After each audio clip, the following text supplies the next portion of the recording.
So welcome back to the afternoon. So as I said before, we have two speakers today. This is going to be focusing a lot more on the actual writing and documents. So first up, we have Dr. Will Duffy, Associate Professor and Director of Graduate Studies from the Department of English. Yeah, so he's going to be thinking strategically about your dissertation, document itself, and yeah, I don't know how much more I can add to that. So Thank you for being here, Dr. Duffy. Yeah. Thank you. Hi. Well, first of all, you're showing up for this, which means you're showing up to do the work, which means that I think all of you are on the right track. I don't know who most of you are, but I know that if you're sitting here over a vacation, on a vacation, to learn how to do this project that you have ahead of you, you are in the right frame of mind, and so I don't doubt your success. And so I hope that today I can just offer some strategies and techniques that are useful. I'm thinking about this. I'm coming from this presentation. I'm approaching this presentation from the perspective, or really the recognition that everyone is at a different stage, not only in terms of the actual writing process. Maybe you're putting together a prospectus. Maybe you're not quite at that stage. Maybe you have a prospectus, right? But also I'm trying to think about this from a level of confidence as well. So most of you have never written something quite as substantial as a dissertation, so I'm trying to keep that in mind as well. So this is really more to help me in my planning, but essentially, like, what can you get out of this discussion, or what will I hope you get out of it? If you haven't settled on a topic or a method or a scope, essentially, if you sort of have some ideas, but you don't really have much else, I'm hoping that you can leave here with some practical suggestions for identifying subjects, methods, trends, that kind of thing. If you do have a topic approved and ready to go, I hope that you can leave with some practical suggestions for thinking about actually method, scope, framing, how you're going to actually outline your project, that kind of thing. And if you've already started your dissertation, or you are in those early stages, really, I want to offer you some strategies for thinking about how to get unstuck, because you will get stuck at various points. So if the dissertation is your first major writing project, remember that just like all writing, the work is and should be recursive. Your thinking can and should develop, change, evolve, just like your arguments, your interpretations, and so forth. In short, even if you're working from a pretty settled research question, data, or theoretical framework, don't forego recognizing the openings for revision as you compose. And here's what I mean by that. And if you haven't figured this out yet, so much of what your experience will be working on a dissertation will come down to who you have as your advisors and your committee, which is why you want to be, I could talk for 30 minutes just on constructing a committee. All right, that's really important. So make sure that you've thought really hard about your committee, and that you've communicated what your needs are, that you've asked about the working methods of your advisors. That's all very helpful, right? I can't tell you, how many times I've talked to graduate students who are like, hey, so is it okay if I email my advisor this question or whatever? And it's like, yeah, come talk to me. But also, these are things that you should work out with your, again, just the communication preferences, right? I tell students, if you have not heard from me in 3 days, send me another email, remind me, that kind of thing. But also, essentially, I just had this conversation with a student I'm advising right now. We're talking about his prospectus. And I said that if your dissertation ends up basically matching your prospectus, you've done it wrong. Your prospectus is essentially a speculative document to help get you started. I am very much an advocate of what in composition studies we call writing to learn, which is that I even for the most scientific, the most ratty dissertation, right? I believe that we have to actually start. I do not believe that we can just have thoughts and transcribe them. We have to sort of work with language, get them down on the page and go from there. So one of the things that I'm going to be really trying to emphasize today is to think of your dissertation as a tool more than an object. And as I get going, I'm going to explain what I mean by this. Also, really important, the dissertation is the one genre in academic writing that the vast majority of people who compose one are only just going to write one of. You think about that. You're in grad school, you write seminar papers in the portal, you write reading responses, you write conference proposals, you write grant applications, you write books, you write articles, but a dissertation is something that you only write one of, right? And I think that's worth thinking about. I also think it's real, now this is me, this is where your advisors and me might disagree. I also do not think it's helpful to think of your dissertation as a book. I don't think it's helpful to think of it as a series of articles. I don't think it's helpful to think of it as a bunch of seminar papers. That's not to say that these things can't result from it. And you should absolutely be, again, if you want some of these outcomes, that's great.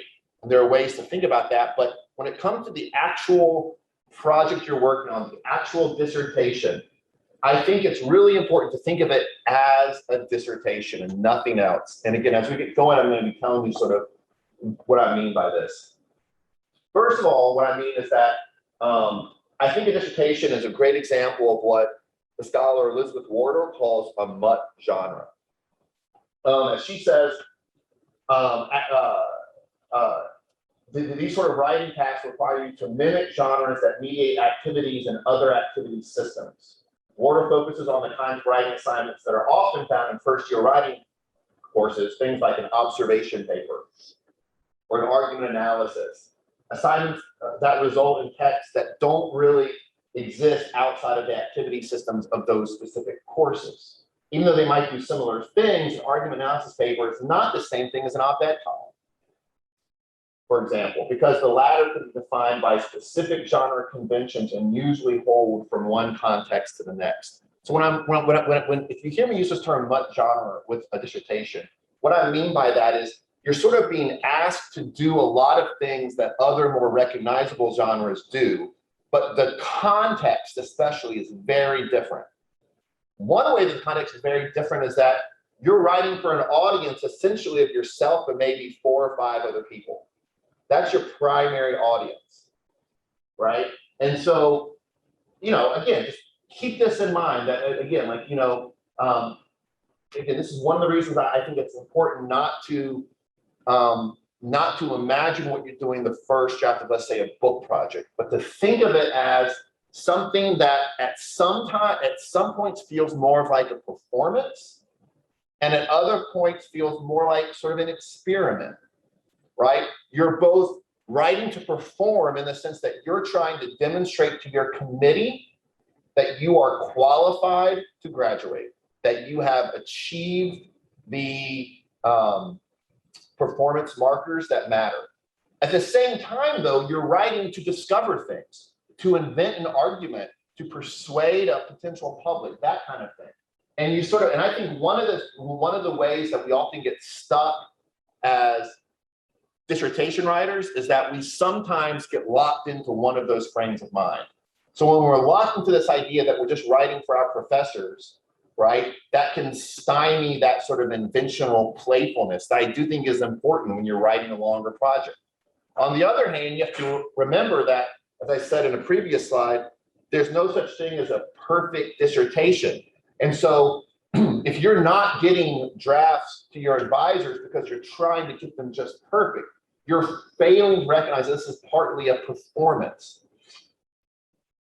All right, so I want to spend a few minutes talking about your topic, all right? Because even if you have a dissertation topic, I think there's more that you can be doing from a strategic perspective. So I always like to ask students to start thinking about these two things. One, what are folks in my field or area, what are they currently writing about right now? And the second question is, what are job seekers and hiring committees marketing? I am operating from the perspective, and this might not apply to everyone here, that if you're getting your PhD, there's a pretty strong case that you might want to work in academia in some way. And so I'm working from sort of that assumption. These are related questions, but I think we can explore them a little bit more. In short, I think that a really good dissertation, a timely, a relevant one, you create essentially, you exist in sort of this in-between space where you're writing about something that has some sort of relevance, but you're also, the way you're writing or what you're doing in the piece is demonstrating some skills, some particular kinds of skills. So how do we locate this middle ground?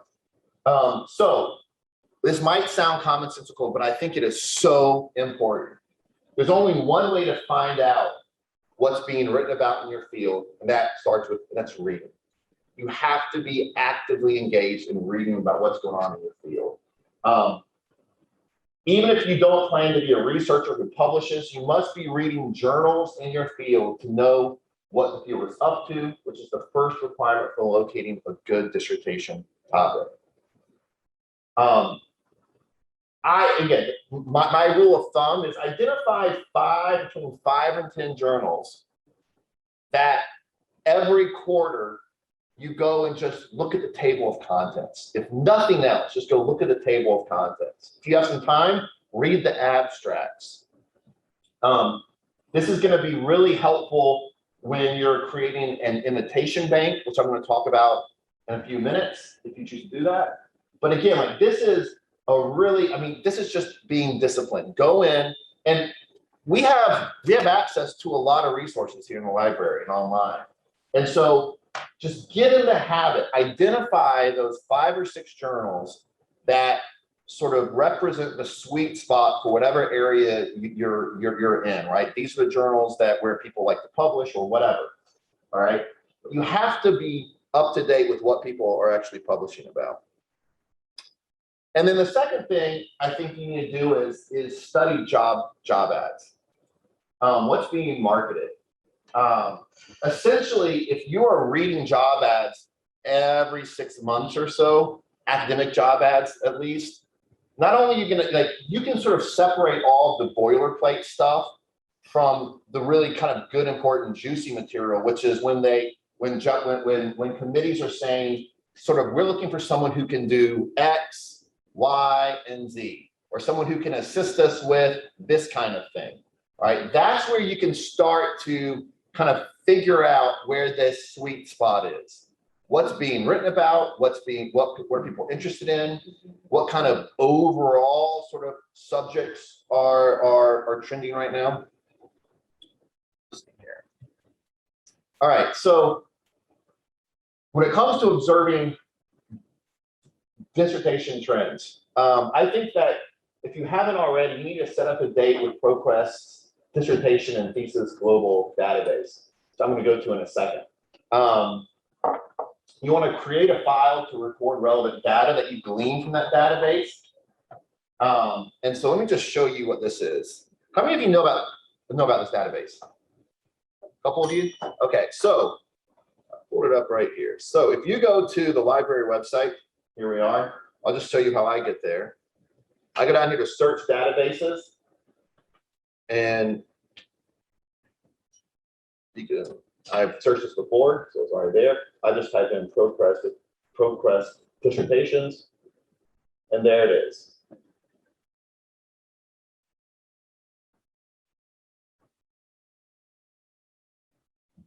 So for those of you that understand how like Boolean searches work, the same thing applies to this. The really great thing I like about this tool is, as some of you, I think maybe you might have learned about this morning. If you don't, your dissertation is eventually going to become public. eventually.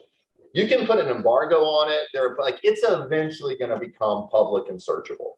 All right. And so this is where you can access all of these. But you can go do an advanced search. And the cool thing about this database is not only can you put in your search terms, but you can also go down here and you can search by keywords. So like user generated keywords. You can search by subject headings. You can even search by advisors, which I think is really fascinating. I recently, one of the things that I do now as the graduate studies director in my department is I teach a course called Colloquium, which is essentially where PhD students put together a draft of their prospectus. And one of the things I had those students do this semester is they had to go and actually find a dissertation or two that was overseen by one of their dissertation advisors. All right, and that's how I told them to go in and search for this. So I'm going to come back to this in a second.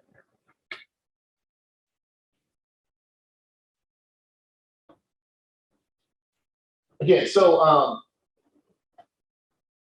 if you have a topic, obviously using those topic key terms are going to be a great way to go in and see what people are writing about. Again, I'm going to come back to that database and show you some examples in a second. All right, so I'm working with a student right now who is interested in religious rhetoric and political communication. Excuse me. So, you know, one way that you can do this is I might just type in right here. Let's say religious rhetoric, and I'm going to go down to keywords. Again, so these are user generated, and so what's going to happen is you're going to see, I don't know if you can see this, but right, like someone who capitalized both words, right? That you get 4 hits. There's 273 under the term that where just the word political is capitalized. I'm going to click that. Sorry. I have to search.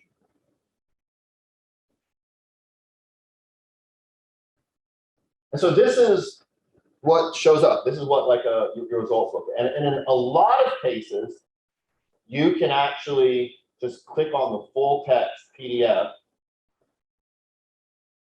And there you have it.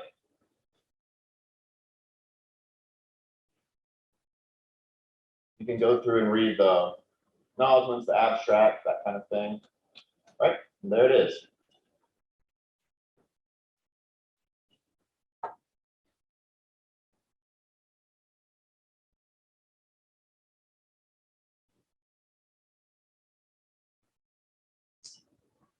Okay, you can also, again, you can limit your search, right? And so, again, if you're just looking for dissertations on your topic that were maybe published over the last 10 years, you know, you can limit that. I say here, remember that your dissertation is a tool just as much as it is a text about your subject. And what I mean by that is, again, one of the reasons you write a dissertation isn't just to contribute knowledge, but it is to demonstrate essentially your chops as a writer and a researcher, what it is that you can do. And so this is where I think observing job market trends is a useful way to be thinking about how a dissertation can be used to enhance essentially your professional chops. You get the skill sets that you're going to bring, that you're going to lead the U of M with. And so there are different ways you can do this. I think a really useful resource is, I don't know if you've heard of the job wikis, but essentially these are open wiki pages where people just go and upload job ads in a particular area each year. And so this is what one of them looks like. So my field is rhetoric and composition. And this is from the 2020-2021 job year, but you can just see here, this is the index, this is the table of contents. It lists the university, the job, And then as you move down, you can actually click on the link and read the job descriptions. Now, you might be asking, so what does this have to do with your dissertation? Well, so I just did a sample of job ads from the 2019-2020 cycle. The 2020-21 cycle was kind of bleak for obvious reasons. But what I did is I just went here and I bolded some key terms. I'm not going to go through and read these to you. This is just for illustration. But I went and found 5 job ads, and I went through and I bolded all the key words, what people are looking for. And this is sort of what I concluded. So what observations might we reasonably draw from the sampling of job ads? Well, in the 2019-2020 hiring season, search committees were interested in scholars who were interested in digital or multimodal writing. So teachers who could bring sort of more than just a reliance on conventional alphabetic text to the classroom. There was a lot of interest in pedagogical facility with professional writing. All right. A lot of interest in diverse student bodies, cultural rhetoric, and writing across the curriculum. And then there was a lot of interest in experience or ability in teacher development, program work, and similar outreach initiatives. So what practical difference does or should this make for knowledge or this knowledge make for my work or your work as a dissertation writer? Well, if you were working on your dissertation during this time, you know, it really just depends. But the further out you are from starting your dissertation work proper, the more time you have to study these kinds of trends. First of all, just knowing that these trends exist is useful. If you're still thinking about topics, start with a list of your interests and see where or how there is or could be overlap with some of these trends. Keep in mind that trends are just that. So think strategically in this regard. Thinking strategically in this regard means trying to anticipate the kinds of experts that will be needed. So from, again, like if I'm a writing professor, I can tell you right now that this interest in digital writing and be able to teach in digital environments, that's not going away. That's here to stay. And so, again, if you don't have a lot of, now again, if you don't, so some of our students, most of our PhD students don't get to teach online, for example, save for what they did during last year, during the pandemic. But if a student really wanted to sort of develop and be able to present themselves as someone who is capable of working in online environments, right? You could see how, depending on the topic, there might be a way for you to shape part of your dissertation study in a way that has you sort of navigating or engaging with some of those content areas. Focusing on the idea of project management. I think it's really important that you don't try to reinvent the wheel. So I will move through these ideas pretty quickly. The first one is organize your dissertation according to the path of least resistance. This is a really important question that I think we always have to be asking is this thing manageable? At any stage of the process, when you're just sort of out with friends, having coffee or at the bar, and you're like, I think I came up with the best topic for a dissertation, and they sort of shout it out. You know, that friend, if it's a good friend, is going to say, I'm really excited for you. Is that a realistic project? And I'll give you an example. When I was in graduate school, one of the reasons I was in graduate school is because I was fascinated by America's social gospel movement. You don't have to know anything about this, but it was a group of pastors and theologians around the turn of the 20th century who were sort of taking their training, their theological training, and trying to write for public audiences using religious appeals to confront social problems like childhood labor, like sanitation problems, all this kind of stuff. And so, but what happened was World War I happened, and as a result, there was this sort of, a lot of social gospelers were international. One of them named Walter Rauschenbusch was German-American. And like, just like overnight, the social gospel became sort of a piranha. And I was really interested in sort of writing a rhetorical history of this. What actually happened? How did sort of this group of writers who were literally like selling what were considered like bestsellers in the day suddenly like just get socially ostracized? It was an amazing, I still think it would be an amazing book to write.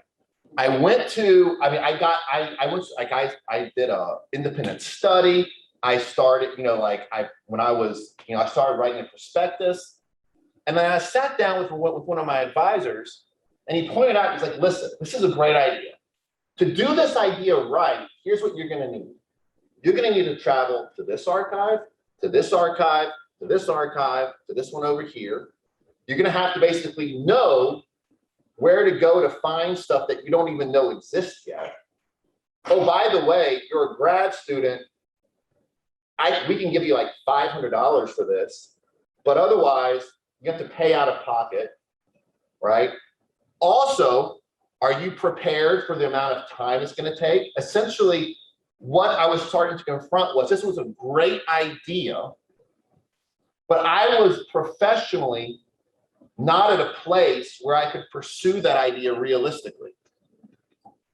And so I sort of made this really hard, I mean, by the time I made the decision, it wasn't hard, but I built it up and I was like, I need to do something different. And so I ended up picking a dissertation topic that just started out as a question about something I was doing in the classroom, teaching. And I was legitimately curious about it. And I mean, it just sort of fell together. There was no need to really explain the utility or the value of this other topic. Whereas with this one, right, I'd also have to, besides writing this dissertation, which could take years and years, I then have to be able to figure out, I then have to be able to explain why this project is important right now, beyond simply the fact, which is true, that just interested me. My dissertation topic I ended up writing about was, it was about the idea of co-authorship in the teaching of writing in the first year writing classroom, where I think, like, again, that's just people understand the value of that. I didn't have to explain it. So all that is to say is, like, even in the beginning stages, ask yourself, is this manageable? You've probably also heard the phrase, a good dissertation is a finished dissertation. I can't stress that enough. There's gonna be time for you to go back and tinker, or turn this project into a couple articles if you want, or develop it into a book proposal. Don't do that work now. I feel like if your first goal isn't to finish, it should be. And I don't mean that in like, I don't mean to sort of reduce the pedagogical utility of dissertation or what you wrote, but again, you're writing this to finish it, all right? Another way that you can think about project management, you can think about this in terms of backward or recursive design. That is a term, the idea of backward design comes from curriculum studies. And basically it means you sort of start with the goals or outcomes that you want students to have or whatever. And you sort of step back and you say, okay, well, what kind of things like in a course are going to help promote those goals?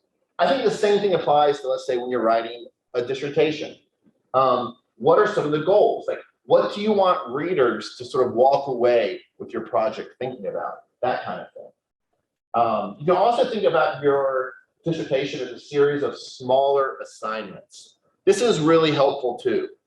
And it's hard, but essentially if you're able to sort of zoom in and say, all right, if it helps to think about drafting chapter 2, if it helps to think about it as, a seminar paper, fine, right? But really sort of, if you can figure out ways to break up the work into the smaller assignments that you give yourself. not only will you notice that you're actually making progress, but it's also going, this is really important, it's going to feel like you're making progress. Because that's another thing that gets in the way a lot with bigger projects, is it can be very challenging to feel like you're making progress.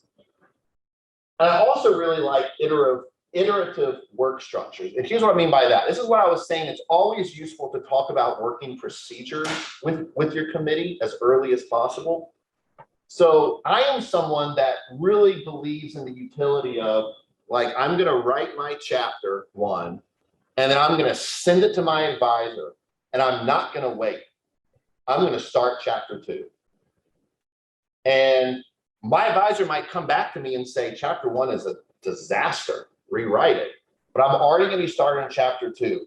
But the goal here is that you always want to sort of have something, be working on something, so that even if your advisor comes back and says, chapter 1 isn't great, you need to rework it.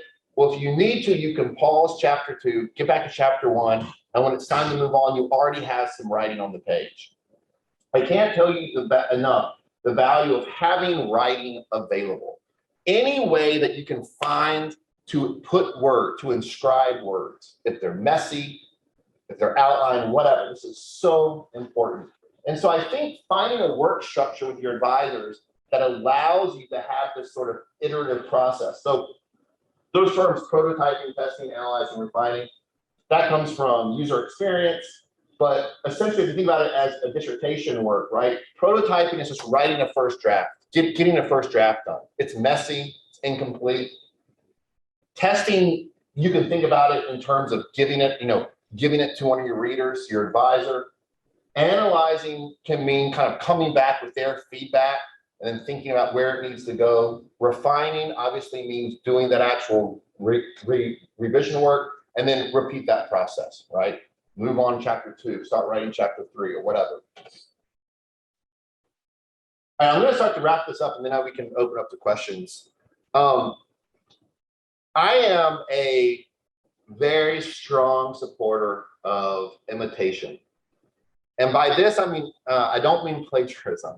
What I mean is imitation in the sense that classical rhetoricians meant imitation. Imitation, I say it's the original writing feature.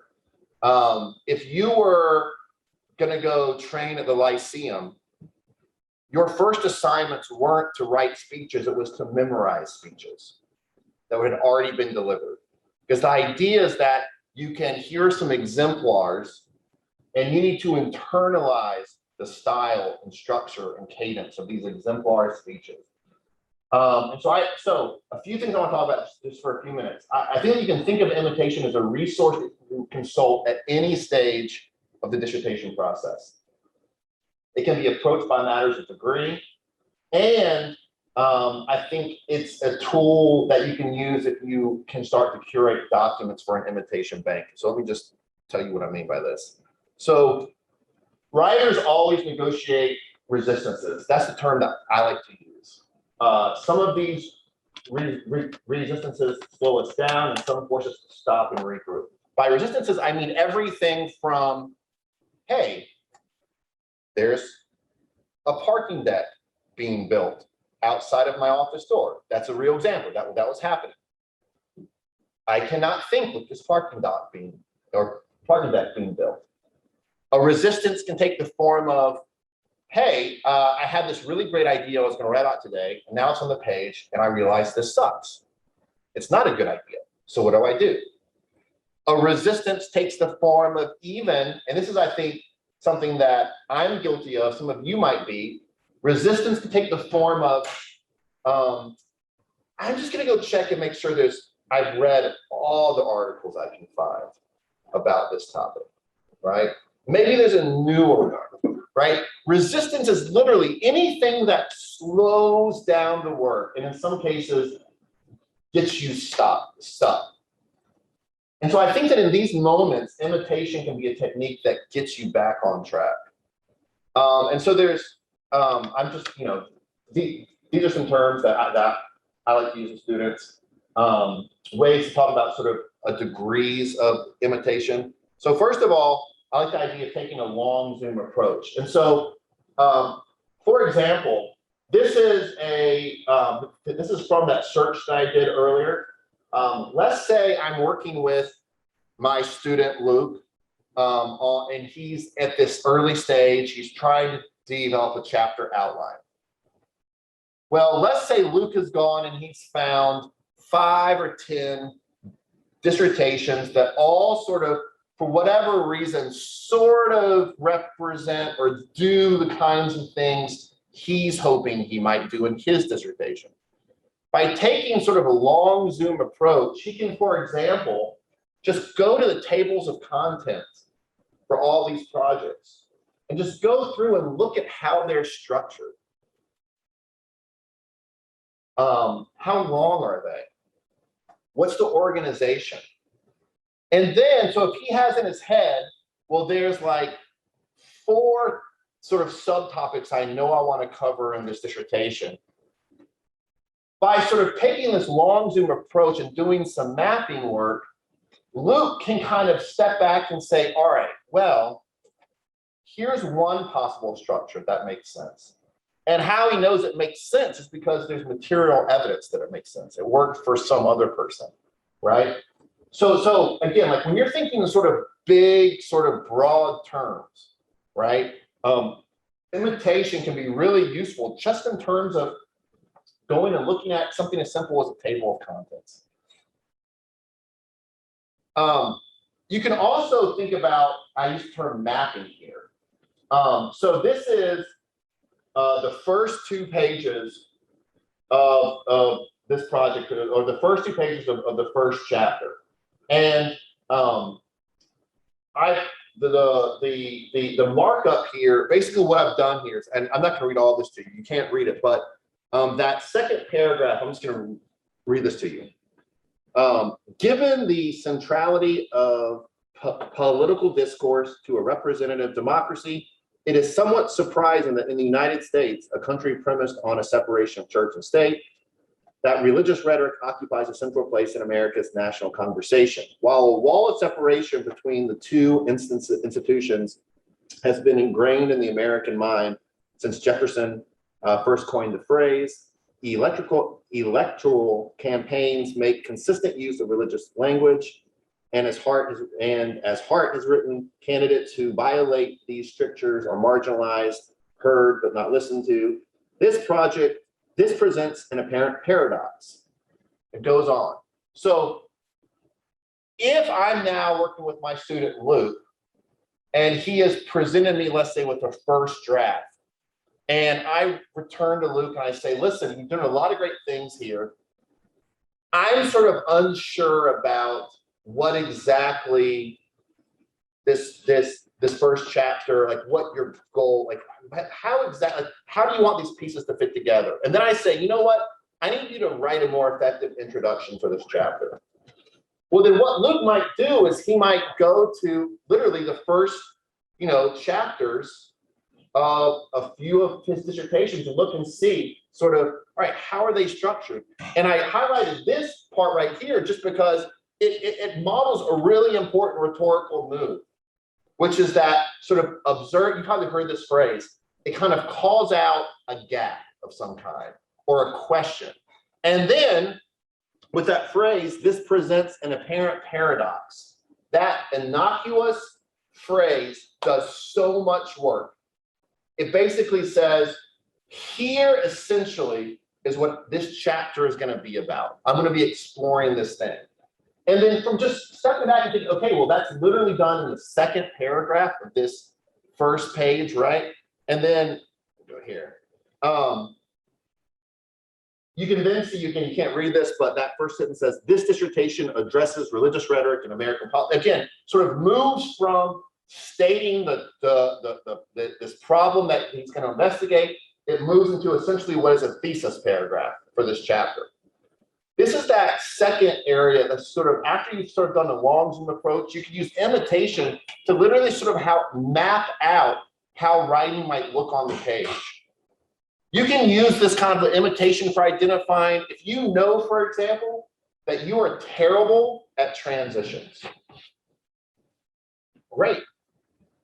Find some dissertations or some journal articles or whatever that use transitions really effectively and study those moves. Now, for when you get stuck though, again, it's that moment when you're sitting down and you're just like, I cannot write. I don't know why I can't write. I think you can also use imitation to create exercises. This is from a different project, but again, same sort of topic. But let's say, you know, my student is having a hard time. He's gotten his first chapter drafted. He's starting a second chapter, just doesn't know how to get into it. Well, I might say, all right, so Luke, you were talking about this one other project here on Reagan. Why don't you just read that first paragraph? And I want you to essentially copy that paragraph, except switch out your topic for all the content there, right? That might sound a bit arbitrary, but what I'm trying to get Luke to do is I'm trying to get him to sort of get into that mindset where he can start to sort of let the writing start to flow. And so again, I'm not asking him to copy this project. What I am asking him to do is to sort of use imitation as a resource to get your ideas going. Finally, last thing, I think it's really important to start an imitation bank. This is the way that you can be writing when you can't write or you need a break. And this is essentially what I mean is, as you are doing this reading, as you are scanning table of contents to stay up to date with your field, if you come across an article and you're like, hey, I really like the conclusion. I really like how this is like a typical thing. Pull it out, screenshot it, right? Create a folder and name that folder effective conclusions and just start dumping them in there, right? Do the same thing with introductions. Do the same thing with method sections. Do the same thing with abstracts, with titles, anything. I think titles are really important. And so again, when you have this, and again, you know, not only does this become a resource for you, but again, it's a way for you to do some work when you are sort of burnt out and you can't put more words on the page. If you're feeling that way, you can at least find 15 minutes to go and like read a couple of abstracts from this database or something, right? So I'm going to pause here, and I can answer questions or whatever it may be. Yeah.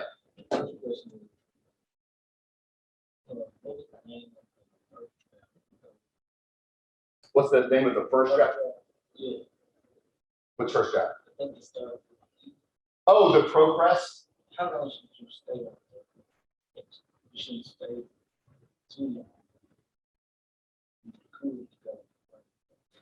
Yeah, sure. I mean, I think, again, this is where I think, if you're asking, I mean, this is where having, I think, again, this is where, again, I think typically we see our advisors as content specialists, right? But it's also really important to probe and ask them, again, like, how do they like to work? How do they get work done? Because again, you know, it's helpful to know if you have an advisor who says, listen, I don't want to, and there are advisors who say, I don't want to see this, a draft, until it's like, you think it's almost done, right? But we have other advisors who say, just give me a rough draft, anything, right? And so it just depends on, it's contextual, you know? And the second question was, the dissertation share their research is very different from what research. Yeah. And the dissertation share that you want, the head is similar. Yeah. You said that is okay to have. I mean, this is where you have to, all of these questions, like I can give you my advice, but you should go and talk to people who have gone through your department and everything. I personally think a good dissertation chair, I mean, if they're content specialists, if they are experts in that subject area, that's great. But again, for me, a good dissertation is a finished one. And so sometimes that content specialist might have a perfectionist streak in them, right? Again, I think the best dissertation chairs are the ones who help students say what they want to say and get the project finished, regardless of expertise. But that's just me.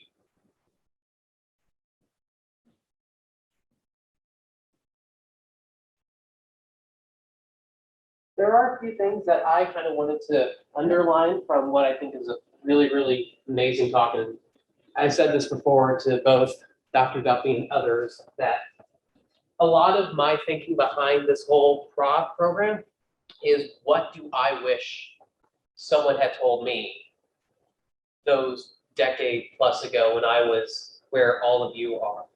And one of the big things that I really took from this that I really want to talk about is when Dr. Duffy was talking about being engaged with what is the current state of the field, what is the current state of research, what is being mentioned in job ads, what is being presented at conferences. This is one of the things that I wish someone had come to me and said when I was dreaming up my dissertation topic, is know what is the current state of your field, know what is being presented, what is being asked for, because as I said earlier, getting through your dissertation and finishing it up is only half the job. The next half is getting back and getting into the job market. So that is something that you really should be thinking. And also, if you know what's on the leading edge of the field, you know where the research is, and that can help develop your topic even more, get you more ideas. The idea of manageable topic. I don't know how many students, just like English 1020 students who are talking about their topic for their argumentative paper with me. And I'm like, that's a dissertation. That's not an 8-page paper. So scale it down a bit. Make sure it's something that you can do. And then your last thing, you're talking about imitation. In the course of my studies in high school and college, I've taken 3 creative writing classes. And the best exercise that I was ever given as a student in creative writing was copying out the writing of others. This is something like, my background is music. This is stuff that, Mozart, when he was learning how to be a composer, he was having to copy out Bach inventions. This is a pedagogical tool that goes back, and you might feel pointless and annoying, but what you do when you get into it, you get into the mechanics of how things work. When students ask me, how do I become a better writer? I'm like, read more. And I love that idea of creating that imitation bank. That's another thing. It's like, that's a tool I wish I would have had. So, all right, I just want to jump in and underline what I thought was some amazing points. So any other questions? We have plenty of time for questions for Dr. Duffy. And I'm going to hop back to my computer to make sure there's none over in the chat.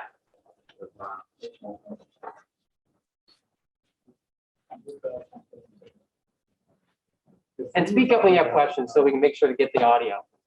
You were talking about up-to-date journal articles, 5 to 10. I spent hours on Proquest, JSTOR, and Google. Yep. Do you suggest other resources and sources where you can actually find up-to-date? Yeah, so I guess I think about, so you can go to, I'm just gonna show you.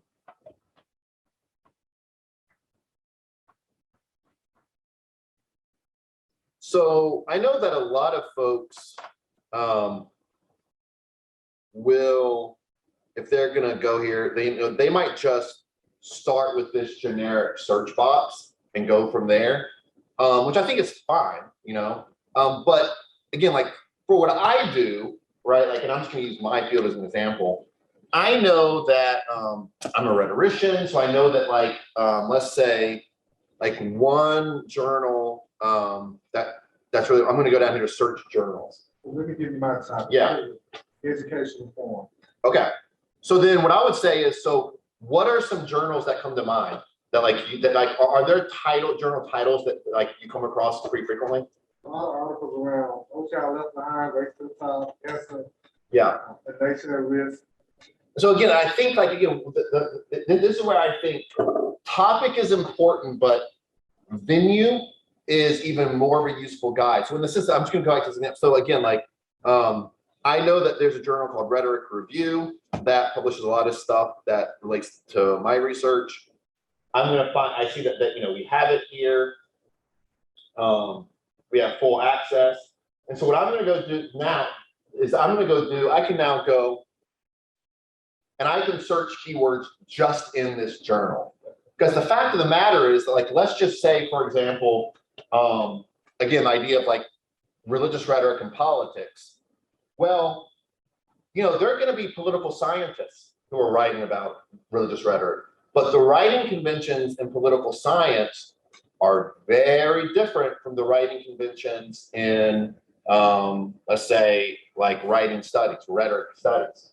Moreover, I think a really good place to be thinking about another sort of, you know, a way that you can use these resources is you can mine their reference list. Right? So again, like if you're writing a specific field, right, you need to know sort of, again, like at the end of the day, if I'm only citing scholarship that's coming from political science journals, but I'm actually in the field of rhetoric and composition, if I'm eventually going to start sending this material out, you know, editors, editors who are doing initial reviews, they're going to look at, they're going to say, does this feel like a fill in the blank article? Does this feel like a rhetoric review article on topic? Okay. If they flip back and see that there's a total of 5 works cited, that's rejection, right? Because if you go and study rhetoric review articles, there's about 50 works cited on average. And so again, I would say that, like, I wouldn't even, and I would go to your advisors first and say, like, tell me what are the 5 journals that you think I should be reading? And instead of necessarily doing those sort of open-ended Google searches, literally go to those specific journals' websites and start looking for your topic. Now, again, when you have that, now, again, like part of the interesting thing when you're writing a dissertation, especially, is because there's a lot of crossover in the fields, there's value in being able to say, hey, in political science, this is how this particular topic gets discussed. But your move then as a writer is to help translate that for your audience of educational theorists or whatever.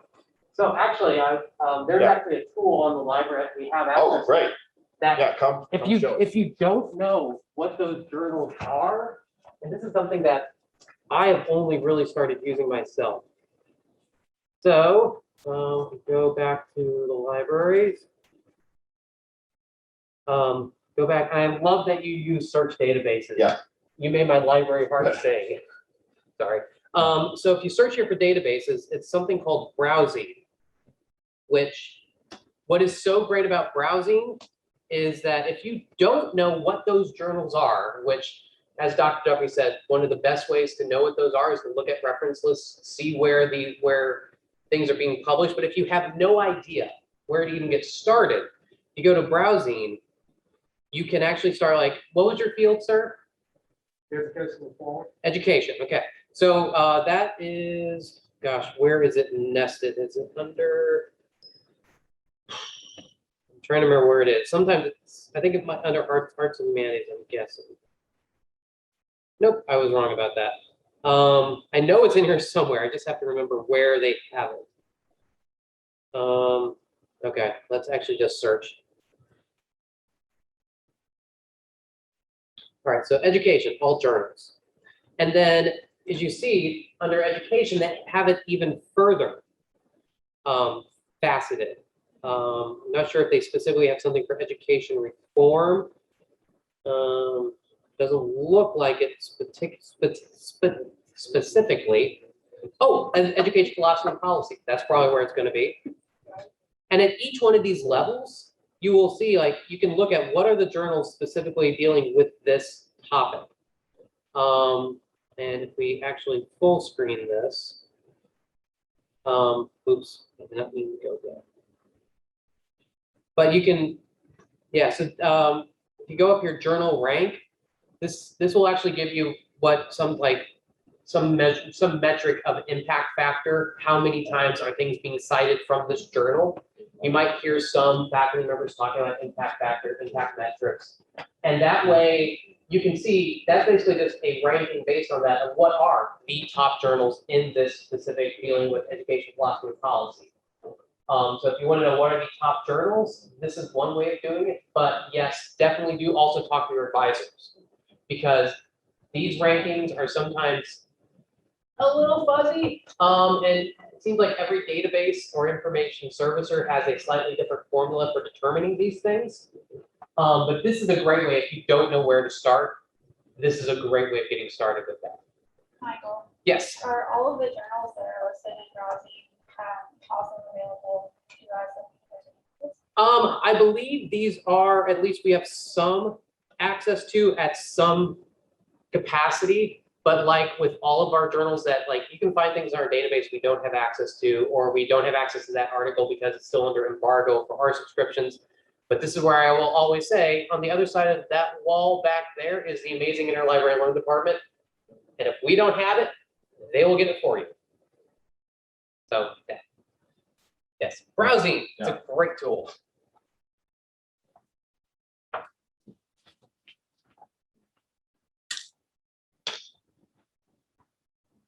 Looks like you have, oh, just a comment from chat. Nelia says, great info on the imitations from traditions, introductions, closing, and abstracts. She loves it.